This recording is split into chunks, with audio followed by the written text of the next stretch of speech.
Sounds like nature. We left the door open today because it was a little stuffy. So I don't know if you can hear birds chirping and things. But anyway, we like the birds chirping. It's nature.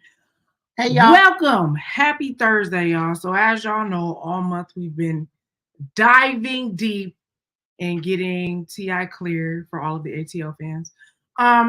Here at Create Generational Wellness, and our little Create Generational Wellness family, we've been before you for a year and some change now. A year and some change. A year and a quarter. Sure. Shoot. I don't be doing the math. Anyway, we talked about a lot of topics, but we want to make sure that we were clear. And then the Create Generational Wellness OGs who have been here with us from the beginning. And any of the newbies, thank you. We appreciate the love. So that you know what's going on over here. Okay. So that you know exactly what you're getting yourself into. Nothing is worse than you being like, I'm so with this. And then you be like, but what is it again? And you don't really know what's going on. That leads to which means you can't tell anything. Hoodwinked, bamboozledness. Okay. Yes, and that means you can't communicate clearly about what you're a part of, which makes it sound cultish, and nobody wants that. Okay. So the Cliff Notes version of what we do here is that we're all about doing whatever is necessary for you to live the most authentic life to you possible at all times. That's really the Cliff Notes version. Create Generational Wellness is about you living your most authentic lived experience at all times. Okay. But that requires a few things. Okay. Honesty, the ability to see yourself without judgment, to shut out all the voices around you so that you can start to listen to your inner star player, as we often talk about. Shout out to Pam Williams. But at the same time, it's also about being able to take feedback and receive feedback. Thank you. And also give feedback in ways that are not without being defensive and also mean-spirited. Okay. And for some of us, some of those things are quite difficult, and they're little. It sounded like a nice list, but then it got we might have hit you all in your chest. Then it got like I'm bleeding. I'm bleeding. So, how do you learn to be your most authentic you in a world designed to make you anything? But that's really the question. Now, do we have the answers for that? Some. Not 100%. But we do have some lived experience gems that we would like to share with you. So if that sounds like you, anything we've just said sounds like, okay, I need to know about that. I need to know about that. I'm interested. You should stick around because this episode is for you. Hi, I'm Pam Williams, a mother. And I'm Jessica E. Williams, a daughter. And this is a mother and a daughter truthful chat, where we discuss our 35-year multi-layered relationship. We've been through so many ups and downs. Not only are we family, but we're business partners in the high-stress world of event planning and production for short films. We've also shared the same therapist for over 10 years. What some people call codependence, we call collaboration. So join us as we share stories from our lives, have candid conversations with other mother-daughter duos, and shed light on the roller coaster ride of being a woman while raising a woman.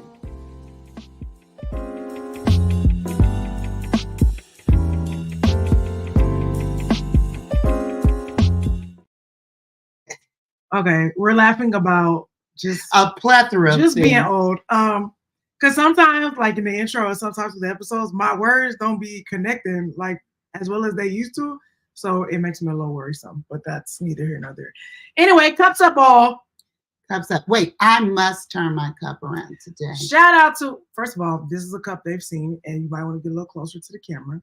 So this is Support Black Theater, y'all. As y'all know, we work very closely and extensive. We are members of this. We're team members of this organization, and just want to congratulate our founder, Sophina Brown. You can go back. I want to say episode 8. So living February Black history that we did last year. So we highlighted and spotlighted that nonprofit organization, but it's one of the ones that we're a part of. So we do events, and we have grown tremendously in the last year. Educational outreach. We've been doing all the things. Anyway, we're saying all that to say we had a great week. This past Monday, we did the August Wilson New Voices competition, which is for high school students. So kids from all over the city come.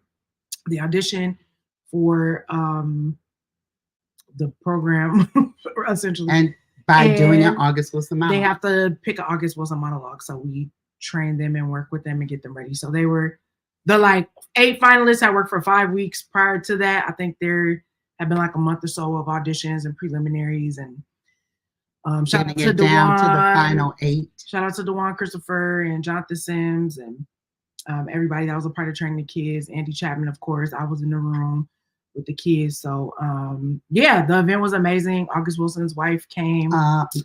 Amazing event Monday night. Fire judges, James Pickens Jr., shout out to Michael Jim, Debbie Allen, the legendary Debbie Allen, I shall say, the legendary Stephen McKinley. Henderson, sorry, thank you. I knew I was missing, my brain, I knew I was missing the name. And Nija, who is a fantastic actress as well. So it was good, man. You know, it's Black Love, Black Excellence. We did it at the Ebony Repertory Theater, which is Black Excellence also all around. Family. We had lovely receptions, great food. Shout out to Italian Soul for hooking us up with the food. So it was just good vibes, man.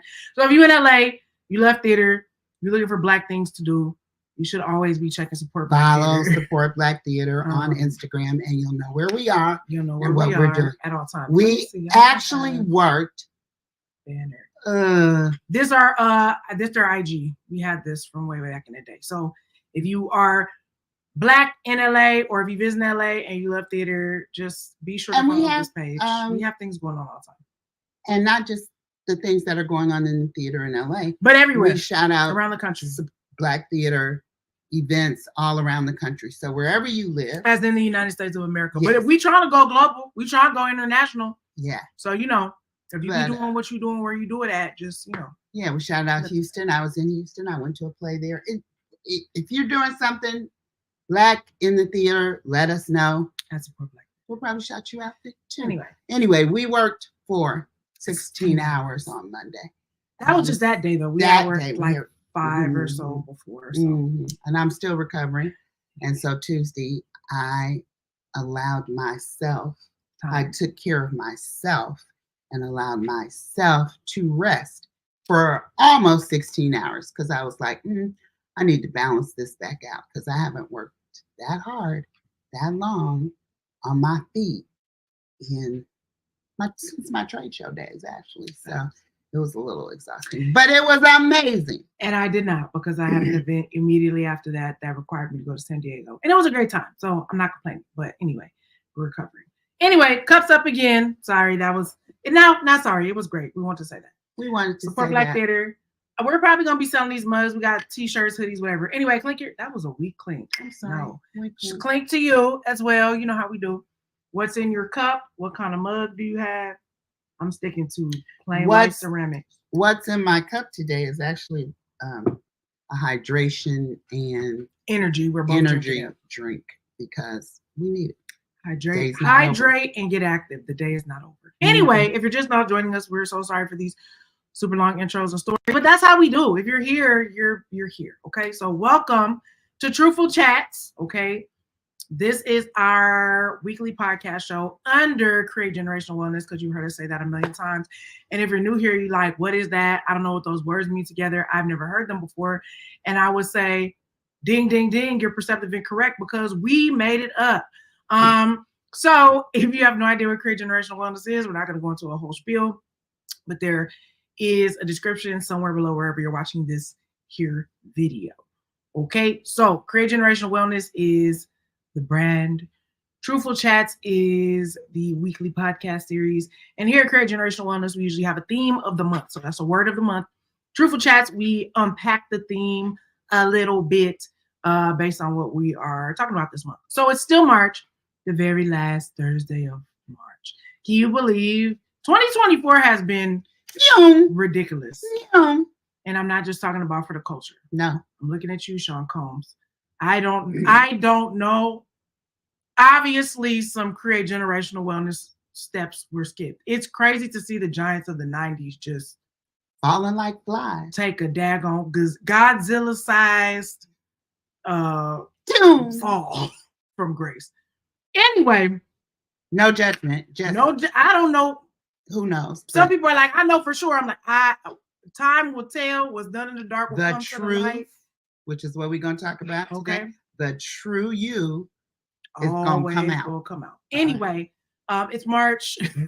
The theme of the month is Tenet. Shout out to Christopher Nolan, JD, and them.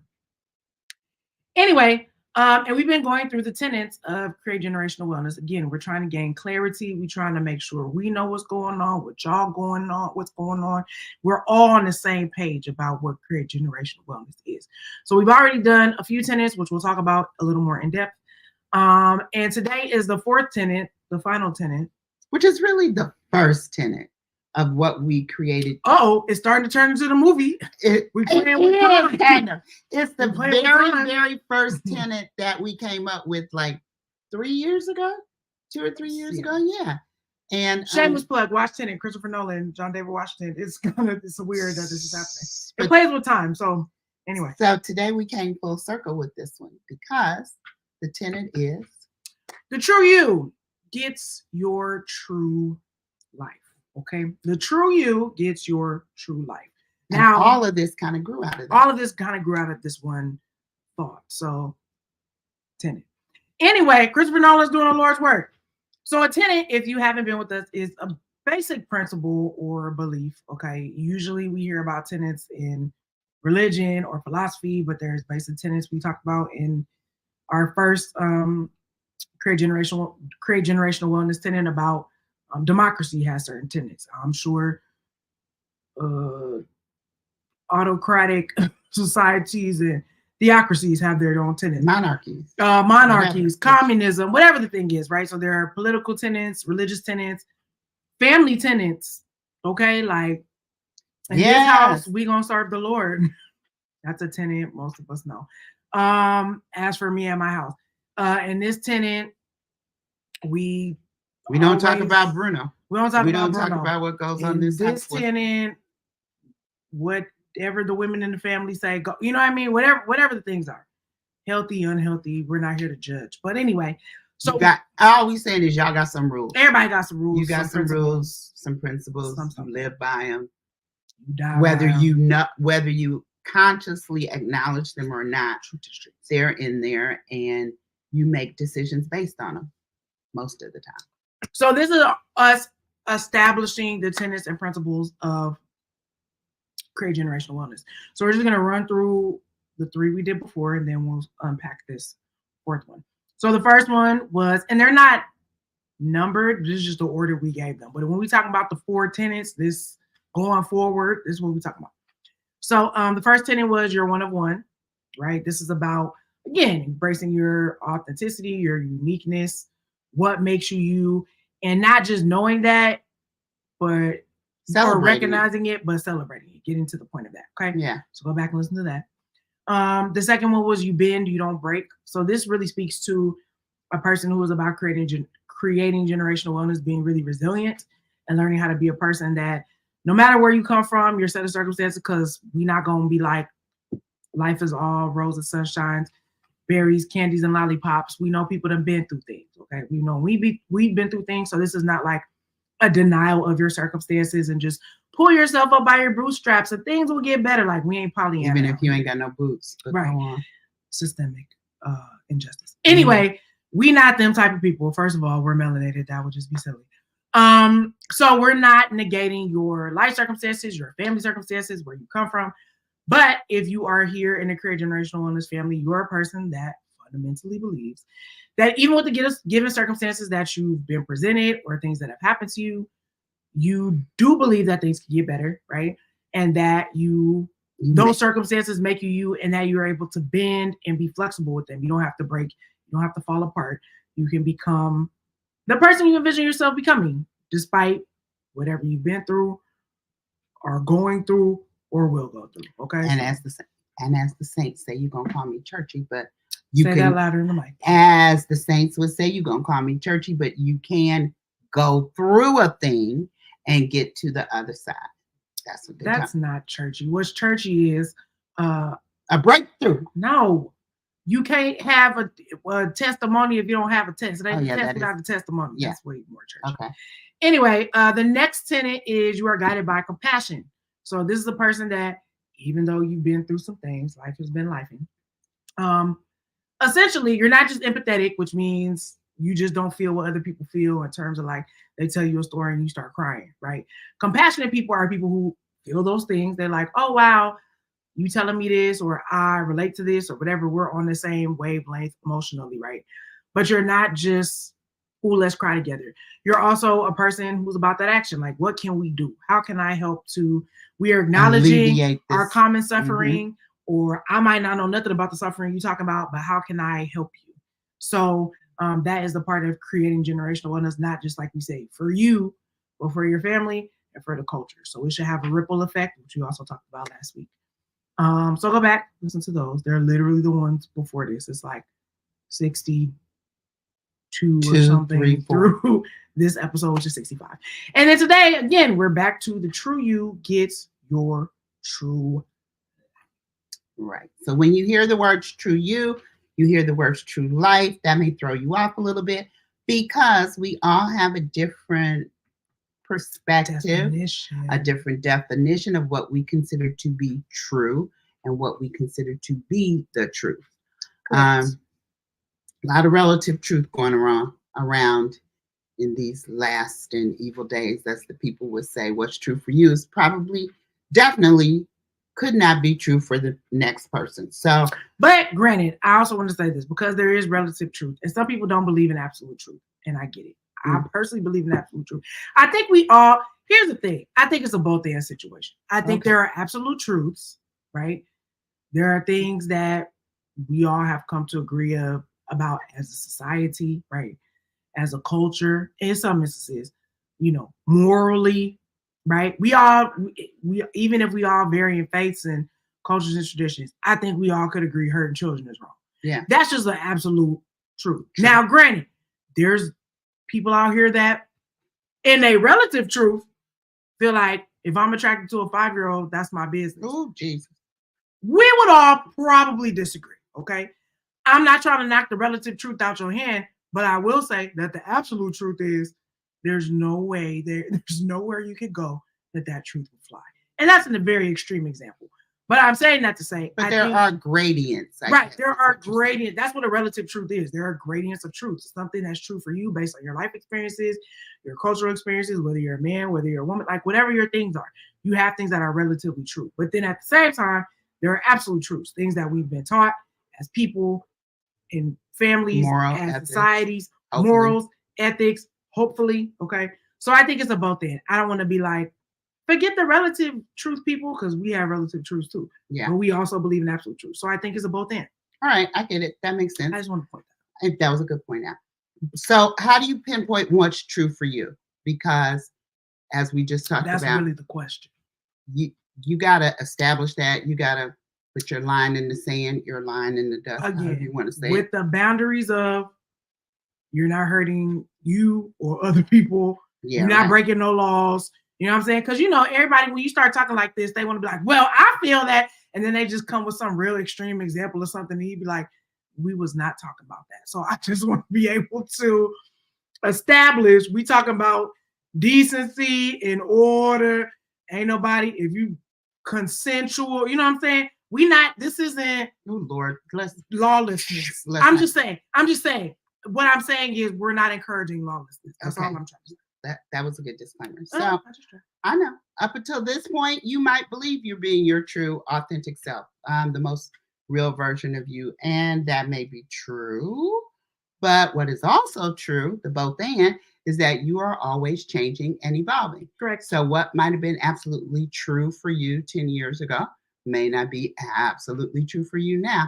And the importance of being able to look at it and be introspective and say, that served me at that time, but it may not serve me at this time. Or I was a different person. I was a different person. What was true then may not be true now.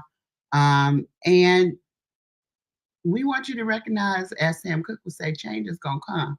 It's going to come from somewhere, somehow, sometime, as they used to say on Candid Camera, when you least expect it, something is going to pop up and it's going to cause you to have a certain reaction, a certain feeling. You're going to feel some type of way about it. And more than likely, you're going to have to make a decision about it. Exactly. And we hope it's an executive decision. And so when that happens, you might have to onboard and offboard some people. Your decisions may change so much that you on the people that were rocking with you at some point, that's not who you're going to be rocking with going forward. Or the people that you didn't think were the ones that you should be in constant contact with will turn out to be your ride or dies. And so you have to be willing to look at the circumstances and the situations as they change and go, what's good for right now? What's going to work for right now? And it's a change. About talking about change clothes and go, change your hair, change your food. We're talking about deep, deep change. The Greek word for it is metatonia, which means it is to change one. Metanoia. Metanoia. That was metanoia. That's what I said. No, you said metatonia. Oh, I was thinking about melanin. No, melatonin. I guess, right? Metanoia. We grew up doing the Greek and Hebrew in the church. So. Metanoia. And so it means to change one's mind, but to change it so deeply that you have a new perspective on the world and you have a new perspective on yourself and how those two things fit together or should fit together. And as church kids, if you were into that, or any sort of, I don't want to say major religion, but this is where we get the idea of like renewing your mind, changing your mind, repentance today, changing, going another way. And those are the Christian terms for it. But I think that's a part of like enlightenment in Buddhism, right? You have to be able to renew and change your mind about the way you were seeing suffering, the way you were seeing this thing or that thing. So it's really about a deep, like she said, way to change your thinking, right? In a perspective in which you look at yourself or you look at the world around you. So, and being deeply introspective, brutally honest about your personal truths. And that's the cornerstone of developing a life that's your true life and it's true to you. And you're able to walk in it with confidence. Comfortably. You feel good about it. And it produces positive emotions, high self-esteem, and hopefully a more satisfying life for you. You'll be cozy and comfortable in your skin, as the Queen once said. Who's ready for Cowboy Carter? We are like, 12-hour range? Excited. We're all excited. Thank you, Yase, for always coming through. Anyway, so this whole journey. That is a person. And her true heart is getting her true life. Her true heart is getting her true life. Shout out to all of Destiny Child, every single one of them. Shout out to Mama Tina for raising young women that turned into bombshell women. Okay. Yes, because that is truth. And you have to stand on that. And your truth, okay? And be who you are. Yes, so we're seeing the evolution of that amongst the Queen at this particular time. So this journey to discovering your truth is really transformative because it involves constant introspection, like Pam just said. It might also have you challenging societal norms, social norms, cultural norms, even family norms, okay? Once we've talked about this a lot. That's the one. You start doing this work, and it all comes down to, like, especially with those things, we all have a fear of not belonging, right? So we talked about this extensively, but a lot of this is conquering fears, right? There are things associated with when you start talking about this and doing this kind of thing. Take any of Passion Week, the Savior, okay, was talking like this, and it got a little dicey, okay? Because when you start to have people who are contradicting the status quo or the norm or getting people to think outside the box or any of those kind of things, people get uncomfortable. So getting to that level of your authentic self really just requires some bravery, okay? And that is... You gotta be brave. Ain't one of them girls in that. You gotta be brave. No, that's Desiree. You gotta be bad. You gotta be bold. You gotta be... As brave and right there. No, I was thinking of you gotta be stronger. I like that better than the one I was thinking. You gotta be bold. You gotta be. It's brave in there. You gotta say no, brave is not. I'm thinking of a different song. Okay. Well, shout out to Desiree because that's a great record. Anyway, yeah, bravery is really sort of the secret sauce around here. Okay, we fully acknowledge that what we're asking you to do is difficult. It takes a lot of courage. It takes a lot of bravery. Listen, we've been in therapy for 10 years trying to be brave and to look at things that we recognized 10 years ago would impede us getting to a place of generational wellness. And some of it has been individual, some of it has been collective. We look at it together, we look at it individually, we look at it with each other. We talk to our therapist together, we talk to him separately. Whatever it is, we have been committed to this process for 10 years of getting to the place where we can be semi-well in our mind, in our emotions, in the way we interact with each other. Some days are good, some days are not. And some conversations we have not had yet. So. And yeah, so it keeps coming, but we keep pressing toward that place where we will be able to have those conversations and won't nobody get cut. Correct. Because that's really the thing. This is an ongoing thing. It's not like you're going to snap your fingers, bippity boppity boo. Impossible. And then you're going to be everything you need to be. Well, things are happening every day. So, and then, like I said, bravery is really the secret sauce. And that comes down to facing your fears, right? Once you can identify them, right? Then you can start to work on them, because fear and uncertainty are usually the biggest two obstacles that we have when you're doing this. And they come together.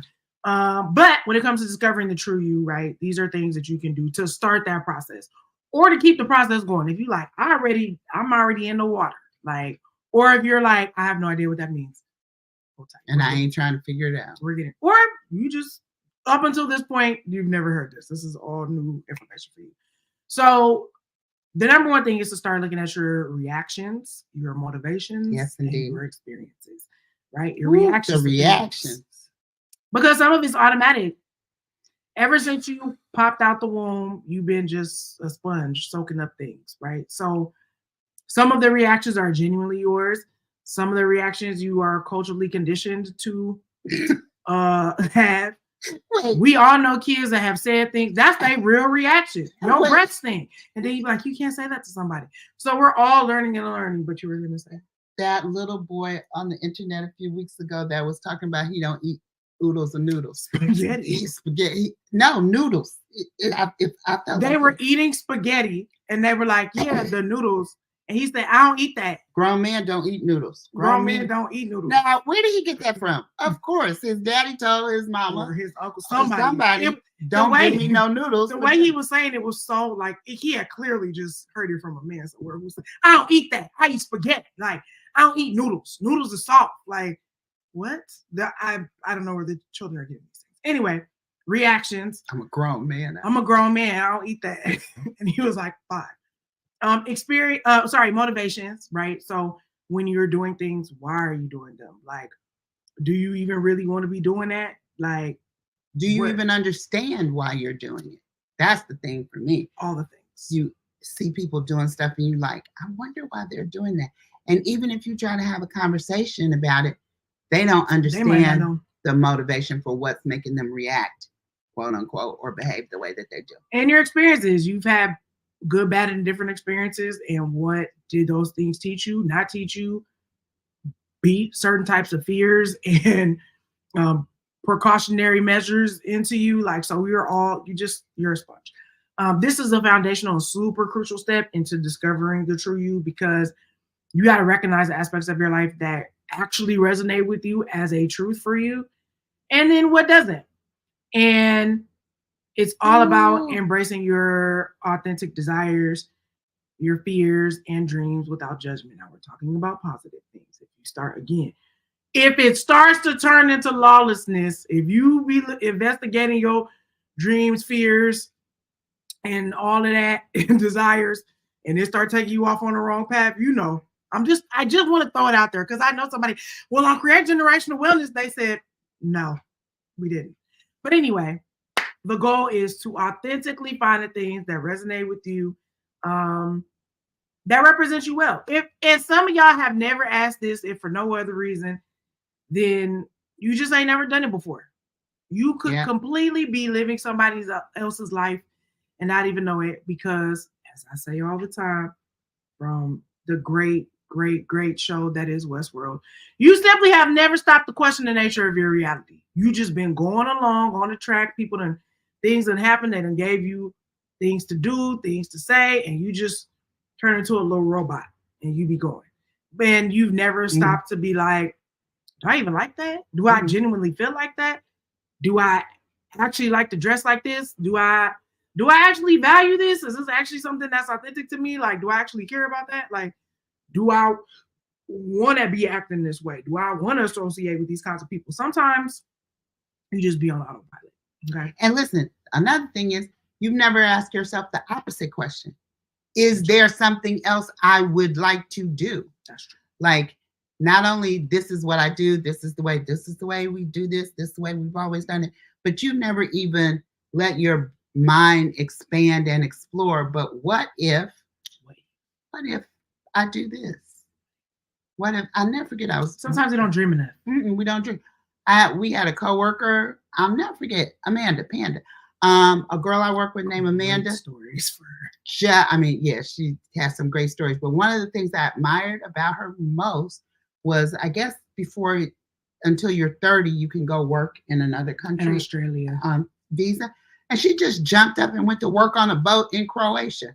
She left her good paying job, whatever, and just said, nope, this is the last 2 years I can do this. I'm out. And she went off to Croatia and Australia and Turkey and lived on a boat like, what's that thing now? Below deck, Mediterranean. I mean, it was just crazy. But I admired her so much. Her authenticity is almost authentic self. Told her to do that. I admired her so much for saying, this is something I've never done. It's never been done in my family. Nobody's ever talked about it, but it's just something I want to try. See, got to be brave. Secret sauce, fear, uncertainty. And its cousin, which we will say now, which is another barrier, right? Which is going along to get along, okay? That's most people. This is why you have to be brave, because a lot of people are going along to get along. It's just, you're not used to stepping outside of the normal. Everybody else is doing it. It's like a herd mentality thing. So stepping outside of the norm, not doing what you're supposed to be doing, sometimes can get you closer to the truth. It's not just being rebellious for rebellious sake. There's a reason people try to like beat that into you, is because they don't want you to go off script. They don't want you to go off program. It's millions. It might mean they have to go off script. And it's millions of dollars being invested in your mind, thinking and operating in a particular type of way. We don't have time to get into all that, but marketing and advertising dollars are real. They want you to be on a hamster wheel. So again, this all again speaks to bravery. You gotta break free from the mold. You gotta explore paths that are less traveled sometimes. Because that's the key to self-discovery. You're pioneering a little bit, okay? This is not, I want to say here, I mean pioneering in a positive sense. I don't mean the colonial sense where they've ruined and colonized the world. I mean pioneering in excellence, and then like, okay, we're doing something we ain't never done before. Think of it in the space sense, okay? You know, Earth, we done mess some things up. So think about pioneering in the space sense, in a positive direction. I'm trying to mess that up. Elon and friends. You also have to be able to take the time to identify and challenge the labels and beliefs that you've currently been identifying yourself with up until this point. So this means being willing to potentially drop the person you've been, the people you've known, the place you've lived. Pick a thing, okay? This is when we start talking about, you know how people just be making like what seems like out of the blue changes, where you just be like, what would compel you to do that? Like Amanda, like that just seemed like really, really random, right? But I'm sure she had a process where she started asking herself some questions. Do you really care about this job like that? The money's cool, None but of us cared about are you, girls, be quiet. Are you fulfilled here? Are you gonna look back in 2 years and be like, I loved it here, I'm glad I stayed, or are you gonna completely regret it? Like these are the types of questions you have to ask yourself.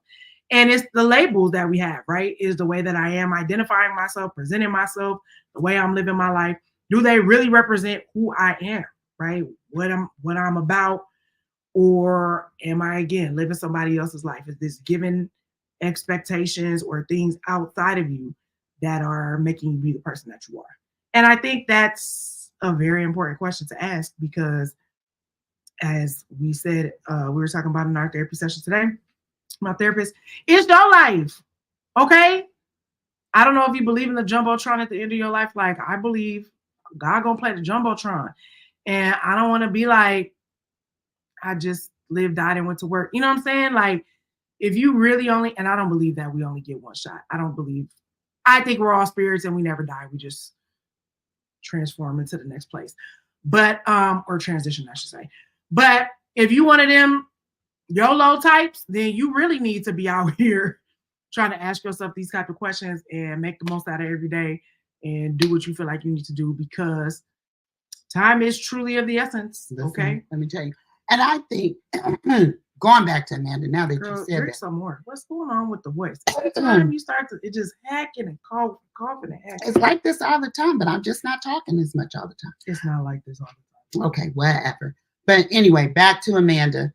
One thing I was going to say about her was, remember how we said change is going to come and it's going to be. Oh, yes, it is. It's when you least expect it, it's going to come. So at that particular time, we all worked for one company and there was a merger or a dissolution or whatever, but half of us went to work for another company and some of us went to work for another company. So our happy place was already dissolving. Our happy place was dissolving. And it just seemed to me like Amanda decided at that point in time, if this is going away anyway. No, we were already in it. And she was like, if this is what we're going to have to deal with, I'm out. You know what I mean? But I mean, in terms of, I think she recognized if this is my place of safety and it's going away anyway. Yeah. What is it? That's scary, right? And fearful and unknown. So what is it for me to jump over here and do something that's a new adventure? Right? And she stayed in that new place about a year. And then it was like, she was like, not working, gotta go. So again, that was her truth. She looked at it from all sides now. She listened to herself. She listened. Like, she made an executive decision and she pushed out. So sometimes it's a big thing to ask yourself, especially if you've never done it before. If you've never gotten quiet and sat down and started to think and be introspective, you might have to take a good long look at your fears. And you may not be used to doing that because you don't want to know. You don't want to understand the root of where this comes. I don't want to know. And learning how to move past it requires some work. It requires some responsibilities. It's like it's doing detective work. And then once you find where the problem is, now you got to do surgery.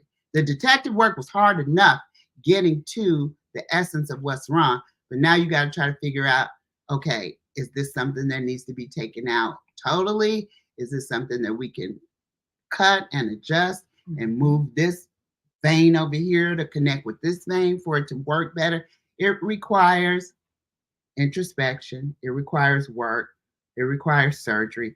It requires truth. It requires honesty. Right. And you're going to have to face some uncomfortable stuff. I mean, you are. It's just how it goes. You'll be better on the other side of it, but it can be uncomfortable. Oh, yeah. And you got to learn how to navigate through it rather than avoid it. Man, because that's what most the avoidance part right there.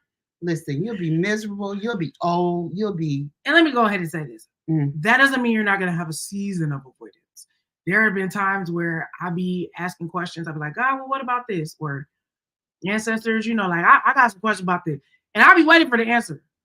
Holy Spirit, what's going on? Then the answer comes. I might not be ready to deal with this at that particular moment. Doesn't mean I didn't hear it. Doesn't mean I didn't acknowledge it.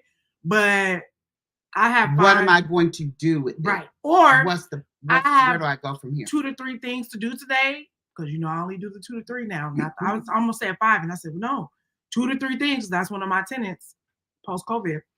And I just don't have the time to deal with that. Like that will require me to sit down. I might need to cry about that. I might need to pray about that. I might need to journal about that. I might need to go on a walk. So, you know, just because the answers drop on you, you might not really be in a place to deal with that. It might be a little too painful, a little too uncomfortable. This is when we say, don't perform surgery on yourself alone. Get you a licensed professional therapist, anesthesiologist. get you a support system, trusted folks. We talked about that, I think, on the last episode. That's like our top five create generational wellness wins or something. Mm-hmm. One of the terms. We still learning them all, y'all. We writing them down in real time, learning them in real time. So, if you don't be like, if something comes up and you like, I want to deal with that, don't be like, well, I must not really be trying to create generational wellness. I'm like, no, it'll just take your time. Like, you'll get wisdom to where you need to be. Sometimes you just need wisdom. And you might have some anxiety because you're venturing into the unknown. And unknown unknowns. And it's okay if you have some anxiety around the thing. All right. Another bit of secret sauce we got over here is you got to be willing to embrace your vulnerability. That means for some of y'all, you got to lay your ego down, lay it down. Oh, lay it down. And tell yourself the truth about where you really are and what you're really feeling about something. And do you even like it there? How do you feel about that? Do you want to change it? It opens the pathway for self-discovery. It opens the pathway for a deeper connection with your authentic self. The true you is where we're trying to get to so you can get to your true life. Like, look at how you really feel about, are you afraid of rejection? Often. Are you afraid of judgment? Often. Do you feel like people are going to abandon you if they know who you really are? The abandonment is real. Those could be real things that you deal and struggle with. And that have happened because not all the fears are manufactured. Yeah. Sometimes some of it's real. We be talking about, your imagination is going too far. No. Some of this is from personal experience. Yeah. And so you have to recognize when you being triggered. It's happened to me as of late. I was like, I'm really concerned about this. And I was like, why am I concerned about this? And God was like, because it happened with the person before. So you see a lot of the same signs. So now you panicking. I'm like, different person we talking about. But when the pattern starts to repeat, I had to catch myself like, oh, I'm triggered about that. Or I'm worried about that. Or I had to be like, stop being anxious. Like, let's just process this. Or I might still need to be recovering from that. I might not have fully healed from that. So now I'm like, okay, I'm aware. But that don't mean I'm doing nothing about it. But to recognize it instead. And ask God about it and listen to it. Ask the questions and reflect on it, right? That's what introspection is. Do you repress your emotions? Do you stuff them? I'm a little bit bad at that sometimes. But when my top pop off, it's popping off. It's really bad. I think we have that in common. Pop off.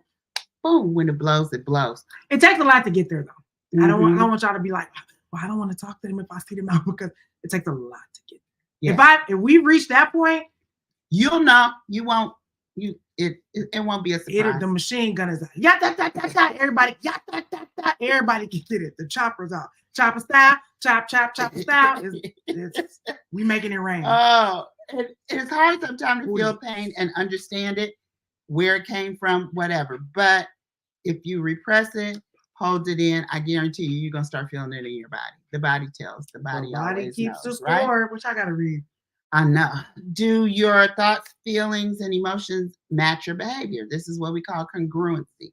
So it allows for vulnerability. Congruency is the key. That's the secret sauce. If you feeling it, it's coming up, it's coming through.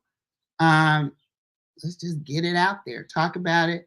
It fosters authenticity and empowerment. You ain't walking around with it in your head, going crazy, making you crazy. And that means you have to accept the fact that people might judge you. All right? They just might. And guess what? Not they might. They will. Judging is not killing. Somebody judging, you're not going to die from somebody's judgment. It might hurt your feelings. You might be uncomfortable. Well, let's say this. You shouldn't die from people's judgment. Exactly. You shouldn't. We know that because even though if it does go to that, it's not the judgment that caused. It's the violence, it's the what you do with the judgment. But just the fact that somebody thinks a certain type of way about you is not gonna, it ain't gonna be the end of your life. You will get through it. All right. Do you process using your emotional core? Do you feel what you feeling and let it come up and talk about it and understand it and pray about it. Do all the things that cause it not to be repressed and cause it not to be something that you're like an ostrich. You put your head in the sand and you're like, I'm not dealing with none of it. I'm not dealing with any of it. Not now, not never, no way. And you could have a day or two for that. Like we're not saying you gotta be perfect Patty, but you shouldn't be staying there long term. Not if you want things to change. Yeah. And expressing that is essential for the healing and growth. You got to work through the shame that might be associated with whatever it is you're talking about. You got to express your true emotions. And that's how you have healthy relationships and move forward. Yeah, this is where families get stuck. I'm going to let you talk about that a little bit. But I mean, yes, because this is super important. That whole chunk of stuff in terms of go back and listen. Or watch. This whole process of introspection and going through things is really crucial to creating generational wellness for you, so you know what's going on with you, but particularly if you are going to the next phase, which is your family, and then hopefully the phase after that, which is the culture. It gets tough because families don't talk about Bruno or anything related to Bruno, okay? We talked about this particularly in the melanated community. And I think it's kind of all humans, really. Some just don't have to deal with systemic issues on top of that, which is different. But, it's easier just to put the kibosh on it. We don't talk about that. We don't want to deal with that. I don't want to feel that. We put this memory to the back. It happened. There's nothing we could do about it now, as if events from the past don't affect our right now. And some people have that mentality and ideology because what do we say about the brain? The brain is always going to tell you how to survive, honey. That's its function in life, is to keep you alive, to help you calculate and figure out how to stay alive at all costs. So, secret issues, emotions, things that have happened that people want to talk about. Listen, when I was home for 2 months, and spills out. You know what I mean? Child, the things I learned in 2 months. And again, some of that is generational. I think our generation are some of the first few people to be like, we ain't going to be going through this and we don't have to go through this. You know what I mean? Because we're not solely survivalist. Let me put it like that. We're not solely survivalist.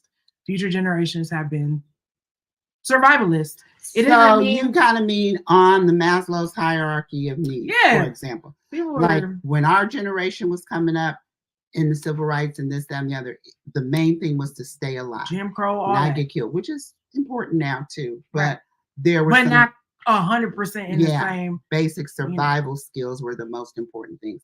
Putting food on the table, this, that, and the other, having a job, whatever.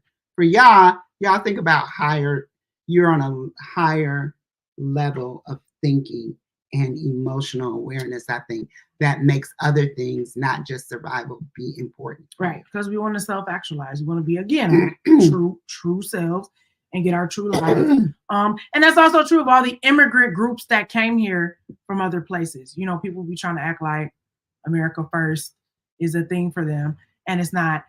Because they also are immigrant groups that came here from traumatic situations and circumstances and sought a better life and had to deal with whatever they had to do while they were here. So across the board, right? This is the thing. So here are some 3 critical steps to really help you and your loved ones heal, right? 1, open-heartedness. We're back to the secret sauce, the big V, which is vulnerability. And that requires you to have an open heart, right? So this is where we talk about empathy, right? Like you're able to, as a human, empathize with your fellow human. Hopefully we don't want to just take it from empathy, but we want to be compassionate. Like we actually want to feel the feels, what we can do, and figure out what to do with the feels. And to be, again, like you said, ready to understand, empathize with others. In a world that's full of lies and deceit. Lies and deceit, lies and deceit, lies and deceit, lies and deceit. Shout out to Lauren Hoyle, and Miss Hill. But really Lauren Hoyle for that little ditty. I've kept it. It's been in my heart forever. I didn't know where that lies and deceit. Transparency in relationships, right? Having the I feel like it's a right to be transparent, factual within your relationships. That builds trust. It's a cornerstone for any meaningful connection. Don't nobody want to be in a relationship full of lies and deceit, lies and deceit, lies and deceit, lies and deceit with yourself or anybody else. Child. With God, the universe, the ancestors, Yemiya, whoever you worship, your family members, your kids, your cousins. Ain't nobody got time for lies and deceit. No one has time. And then living authentically, right? Which is what we've been talking about. So that's speaking the truth, God willing, and love.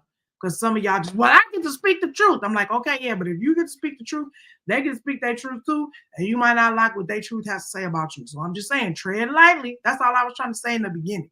We giving you tools and tips, but there's always a couple people. It's that one, them two. And they just want to, truth. And then they got shot. And it comes back to you, and then you want to be in your feelings. If you can't dish it out. I mean, if you can't take it, don't dish it out. That's all I'm saying. And usually the big disher-outers are the ones that really can't take it. I have seen that in my experience. I have to. So all I'm trying, do the work on you, at Miss Hill. I'm the mad scientist, she said on the Unplugged album. I do the experiment on me, and then I do it on other people, which is a Create Generational Wellness, if you want to think of it in that way. We talking about do the work on you, then do family and the culture. But if you're not well, you don't need to be worried about the other two, okay? So yes, embracing vulnerability to live a life that is based on what's genuine, real, and meaningful to you. And hopefully the people will be like, you seem happy, healthy, and whole on all fronts. I would like some of that in the family and the culture, etc., etc., etc. Evangelism, wellness evangelism. That's something else we just made. It feels like a t-shirt. Yeah. If you steal it, it feels like a t-shirt. Anyway, we just getting merch ideas. And then again, we just want to keep reiterating because we're humans, okay? These are hard things we're asking you to do, right? Because it requires you to, like we said, we've been saying, get quiet. Some of y'all don't know none of them words. I don't even get quiet. You always got the TV on, the radio on. I mean, I'm a music kid too. The radio on, it's always somebody yelling, hollering. You maybe live where there's a bunch of siren, like silence and quiet actually scares you. Like you like, or you gotta have something on. Or you just want to avoid. You don't want to be thinking about the memories, the thoughts, the voices, whatever, right? Yeah. So when you do that, that's a hard thing for some people. It's hard. I'm not gonna. It really is. But you miss the opportunity to reveal aspects of your identity, because it's always being overshadowed by the noisiness of the day, or someone else's life, or someone's news story, or your mouth agenda, or your mouth, or social media, or whatever. Like okay. You never have time to be with your own thoughts. So how could you? Because you don't want to. You don't like them. You don't. But how? Yes, but how can you know yourself? How can you get to being your authentic you if you never spend any authentic, genuine time with you? You trying to fit a square peg in a round hole. Telling the truth. Listening to your inner thoughts. Okay, listen. We know there's some scary, scary levels. Nothing is scarier than a Robert Kelly's mind. I think that's probably Donald's mind. Like there are some people we could be like, "Ooh, where is the bottom?" Putin, where is the bottom? Do you understand? Netanyahu and them, no disrespect, but you know what I'm saying? Anybody that's just out here in the world causing chaos and foolishness, where is the bottom? Okay, do you even know?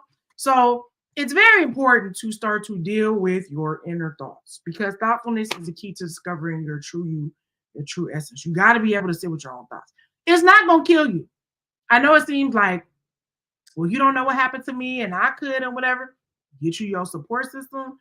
Get you your therapist if you need help getting in touch with your star player. Your star player is still going to be waiting.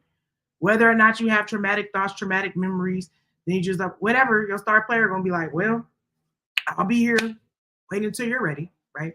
20, 30, 40, 50, 60, 70, just whatever. I swear it won't kill you. 80. I'm not saying it's not going to be hard. I'm not saying it's not going to be emotional. I'm not saying you want to have a couple of days where you do it one time and you be like, ooh, I'm not really ready. But you did it once. So again, what I say all the time, you got to take baby steps, okay? Dealing with a sense of aloneness. This is just a cultural phenomenon, period, that I'm not going to get into right now. People just, even the idea of looking alone just feels like a death sentence, okay, to a lot of people. I don't believe that. I think it is really, we're not talking about child relationships. We talk about that all the time. But they could be improved though if you would do this step and do some aloneness. Then you could get in touch with your thoughts. You could be quiet, reflective. You might discover some things about how not to be in that particular situation again. But if you look at aloneness as a death sentence in the bubonic plague, then you miss the path of freedom and inner wholeness. Because again, you're not trying to be in touch with your star player. It is so important. And your star player knows who to attract. The star player knows who you need. But you just... It is so important. I know people don't believe it, but to find peace with your own company. With yourself. Like if you can find peace with your own company. And embrace your journey. If you can go to dinner and eat by yourself. It's one of my favorite things. I go to the movies by myself. If you can find peace just being with yourself, you are going to go leaps and bounds on the pathway to discovering your authentic self. True you, true life. Again, if you're not taking the time, you ain't gonna know. They just gonna be like, here, take this. And you're like, okay, and take this, and take one of these too, and take it. And then you're just gonna be overloaded with stuff that you really don't know if you even care. You gonna miss yours. Sorry, shout out to Erica. Another thing, it's hard, but it's required. You gotta practice being an observer of your thoughts and emotions. This means this is hard. As someone who's trying to do it. Because you always want to judge yourself. I'm always constantly judging myself. And it's only in the last couple of years I'd be like, why are you talking to yourself like that? Like, why do you feel like you got to be so mean and so hard on yourself? Like, I know you think that motivates you, but I think that slows you down sometimes. Like, these are literally the thoughts that I have, right? So it's like it's you, but then if you had like an inner roommate, like with you, that didn't feel the feels, they were just like, I'm looking around the room and I see this thing. Like I see that picture right there. I see the glow of them two little candles. Oh, it's over here. Over there.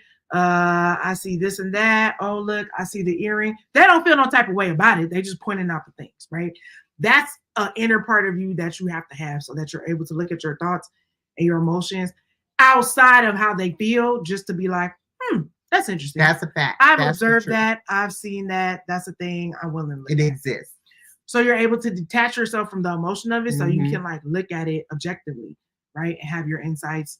You can be authentic about your desires, your inclinations. Like, do you want to do that? Do you even want to deal with this person? Is it something you care about? You know what I mean? Like really having those question the nature of your reality situations. You got to be careful though, because sometimes your roommate can be toxic. Okay. And just like I said, it's all the judgment. You ain't never good enough. You trash. Nothing you ever do is good enough. You could be in the middle of a celebratory moment. I'm talking about me. And they'll be like, but that wasn't good enough. You could have done that better. Like, you think that's good? Like, what? Like, you think you look cute today? Girl, why? Look at this, look at that. Like, I'm just saying, it happens. So, that's the inner critic versus your inner champion. We could do a whole class about that, and we may. But it's necessary to know the difference between those two voices. So we're gonna go back. I think we talked about this last episode, but these are tools. PD is writing a book about that too. Your critic, your champion, your something. So I'll let y'all know when that comes out. But anyway, it's tools that you have. We call them the Create Generational Wellness Wins. I think the wins we have were wrong. It's called something else. Anyway, but this is where the wins come in. There's 3 of them. Mindfulness, that's breathing exercises, journaling. Breathing exercises, yoga, meditation, somatic workouts, things that get you in your body, right? And get you to align your mind and your body as one, right? Breath work. 2, journaling, right? You're a big proponent of the journal. Pen and paper or notes, however you do what you do. Voice notes, no one is judging how you do what you do. And then 3, your support system, who you check in with. So these help you develop greater self-awareness and improve your well-being. So, for example, when we're talking about the inner critic versus the inner champion, if you were to take one of our Create Generational Wellness Wins to explore that, which would be number 2, journaling, right? You have a journal so that you can start to track the pattern. or start to track the actual voice, like what is actually being said in your brain when your inner critic is being hella critical. Like, what are the words that they're saying? Write that down, record it, right? Maybe in your car by yourself, so people don't think you on what's that show with Gina Rodriguez, Not Dead Yet. You just outside talking to yourself. I don't mind. I talk to myself. This is how I'm a healthy mind. But if that's something find you a little quiet place to do it.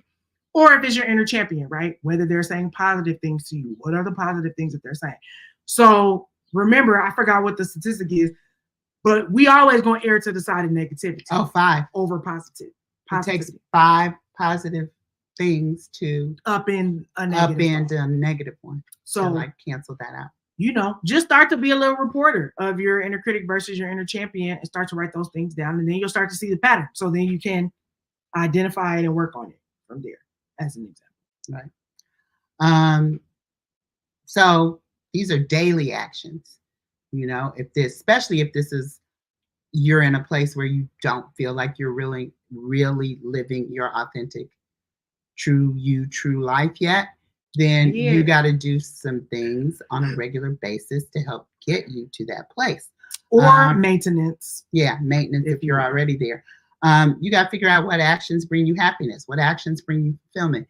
Again, journal. Think about, if I had all the money freedom, all the time freedom in the world, what is the thing that I would love to do?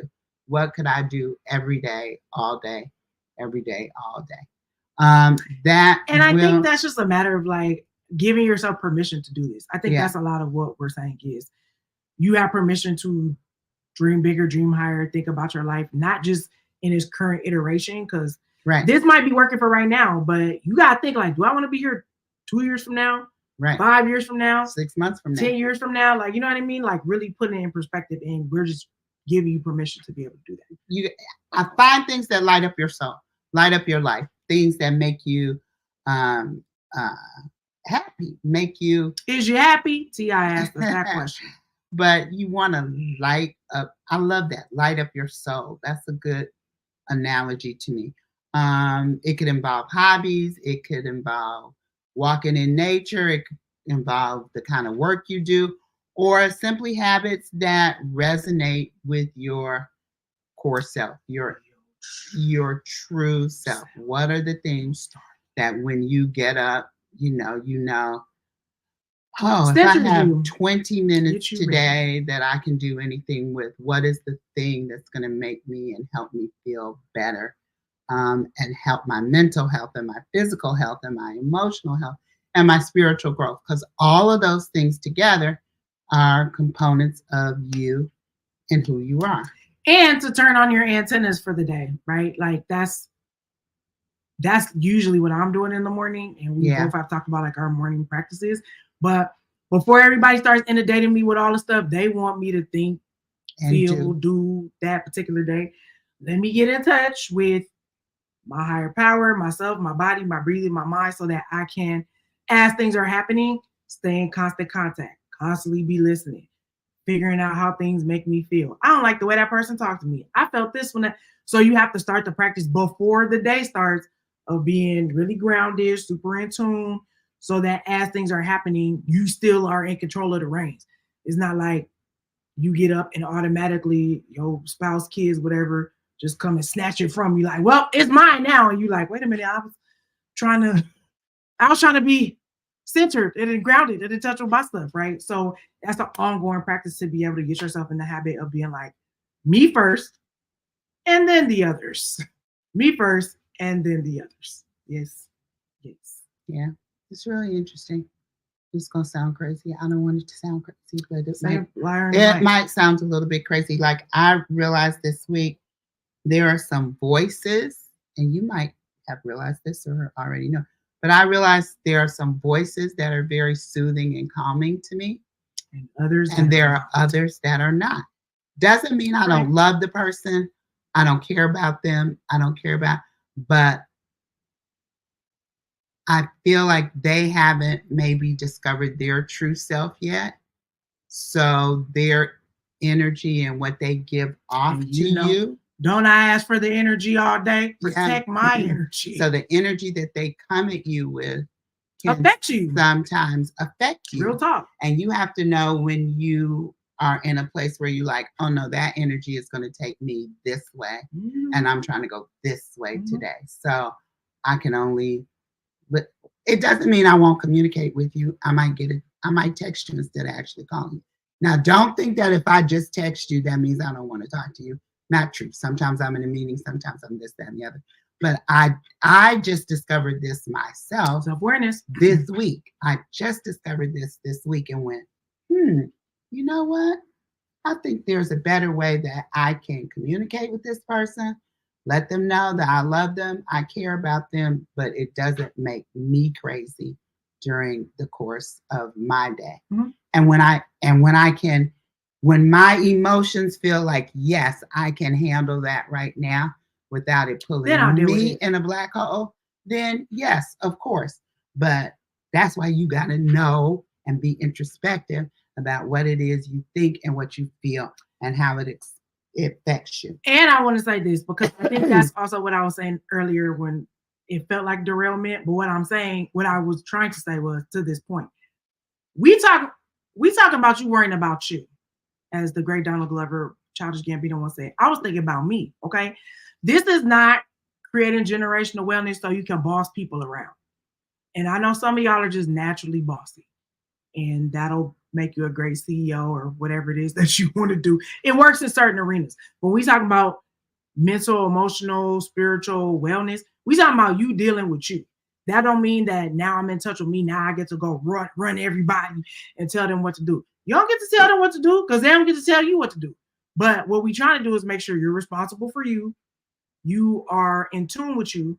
So then you decide how you want to deal with the energies. Because I don't know how you woke up today. And I don't know, you might not have no morning routine, no morning ritual. You might just get up and grab the phone. You might get up and grab a bottle. I don't know. I'm responsible for me. I'm not responsible for you. And if you learn how to do it yourself, then you can model it for others. Because people feel energy, right? People be like, Jess, you're so calm like all the time. That might not be true in my inners, but they always feel like, man, like I always feel just calm because I work on that. So I could be calm and then I can pass it to the people around me. Like, you're not going to die. Like, this ain't that. Like, it's important. It's serious. But let's take a couple steps back. Let's breathe, right? Let's figure it out. That's me controlling my energy, my anxiety, and then passing that on to other people. So we can all just have a cool little day. It ain't got to be all that. But if you own that, I'm going to let you stay in it because I'm worried about me. Now, we're probably very different on this one, but my thing is always living each day to the fullest. Like, I have this thing that she's a little triggered. Nazi-ish. I have a little trauma behind it. And we've talked about this before because my mom died like overnight. She went to bed. She didn't get up the next day when I was 17. So in my mind, I always think about what she was planning to do the next day. And because it was around my high school graduation, I knew some of the things she was planning to do the next day. She was working on my prom dress. We were supposed to go here. We were supposed to do this, and this. Not that all of that could have happened in that day, but somehow in my mind, that has put me into a place where if I can figure out 5 things to do and I'm capable of doing them instead of 2, I'm probably going to push to do the 5 things. Might not be the healthiest, might not be the way that it's trauma response. And I know it is a trauma. Yeah, it's a trauma response. But I recognize it and I try to stop it when I can. So like Tuesday when I was so exhausted. Well, that was because her body said, Heifer, we're not doing anything else. And that is not the same. That is, you don't push past the point of your limitations because we had to.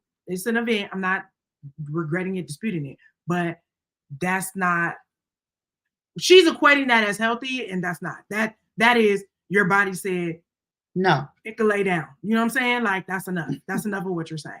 And we've all as opposed to me deciding it when there was not a trauma response in my body. As opposed to you deciding today, like I would have done.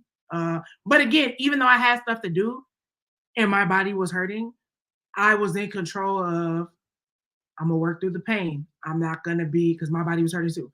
I'm going to work through the pain. I'm going to enjoy this drive.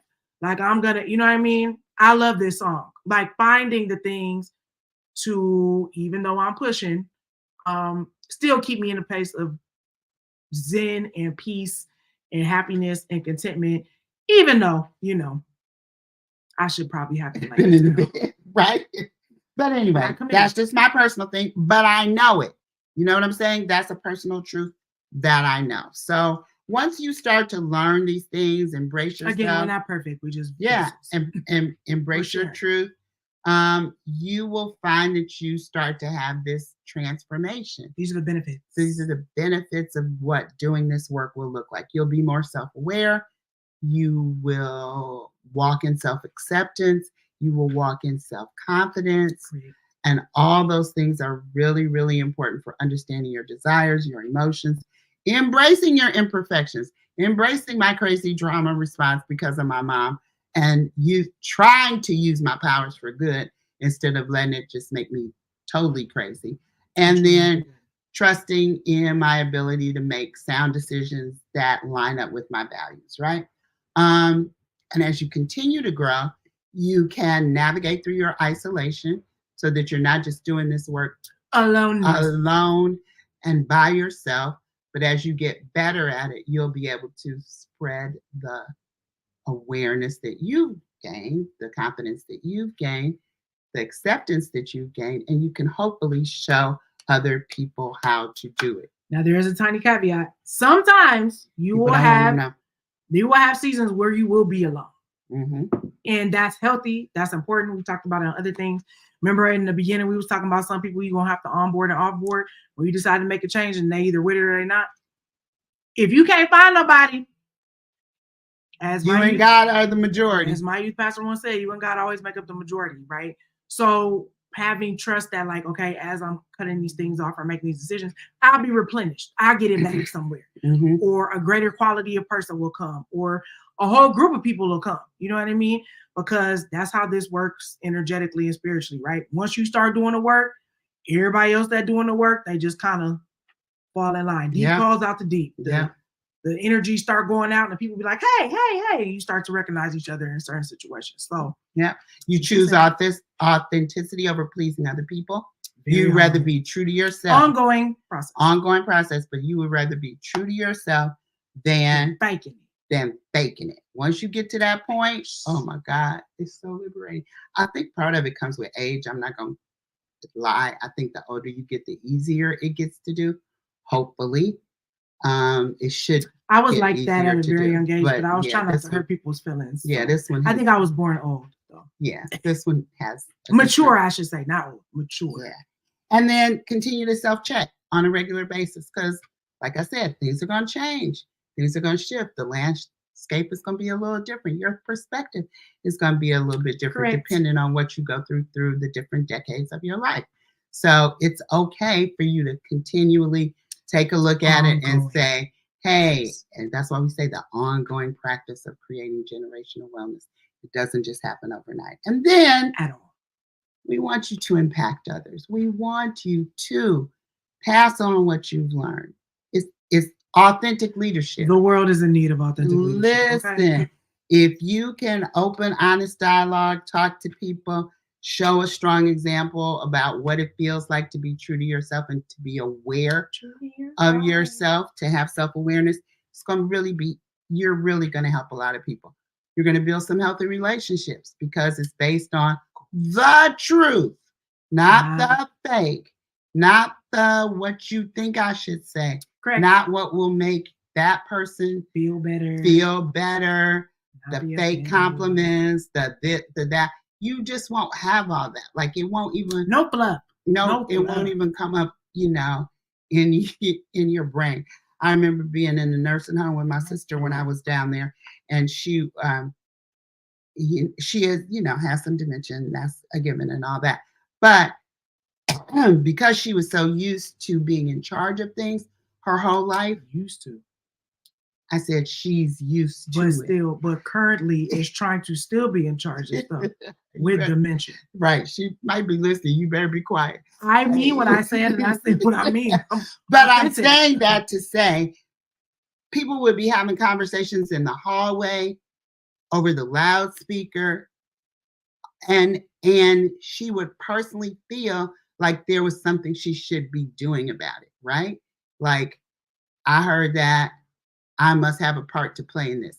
Compassion. Yeah, compassion, exactly.